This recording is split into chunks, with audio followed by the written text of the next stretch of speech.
Hello विद्यार्थी मित्रांनो, आज आपण जो असा टॉपिक शिकणार आहोत जेणेकरून तुम्हाला सॉल्व करताना खूप प्रॉब्लेम होतात, है ना? बरोबर ना? तर असंच एक टॉपिक घेऊन आलो मी तुमच्यासोबत. क्लास कितवीचा?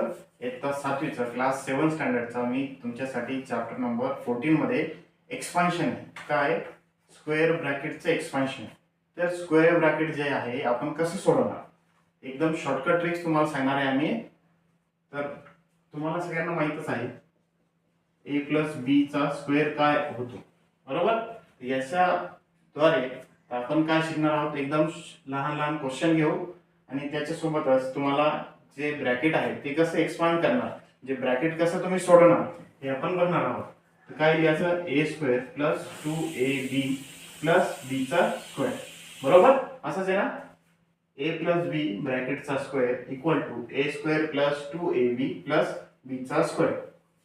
तर आपण एक एक्झाम्पल घेऊ छोटासा आणि त्याद्वारे हा फॉर्म्युला तुम्ही काय रटायचा आहे का, पाठांतर करायचं आहे का नाही, समजून घ्यायचं आहे पहिले, नंतर तुम्ही काय करायचं ते करा. समजून घ्या अगोदर. बघा, ए ची व्हॅल्यू आपण काय ठेवली 5 आणि बी ची व्हॅल्यू काय ठेवली आपण 3. किती? 3. ए इक्वल टू किती आहे, 5 आहे. बी इक्वल टू किती आहे, 3 आहे.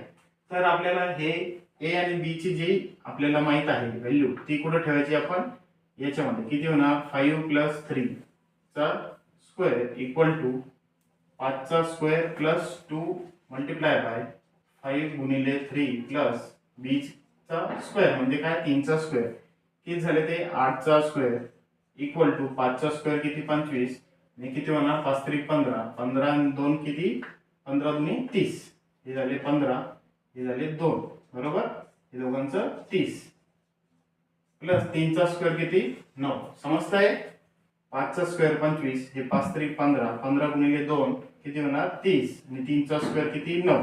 तर काय येईल उत्तर, 25 प्लस 30 किती झाले 55 प्लस 9 किती होणार, 64. म्हणजेच काय, 8 चा स्क्वेअर किती 64.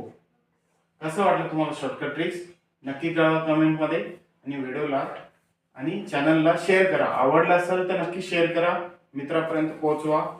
चला, असे छोट्याशा व्हिडिओसाठी पुढे उद्या भेटूया आपण.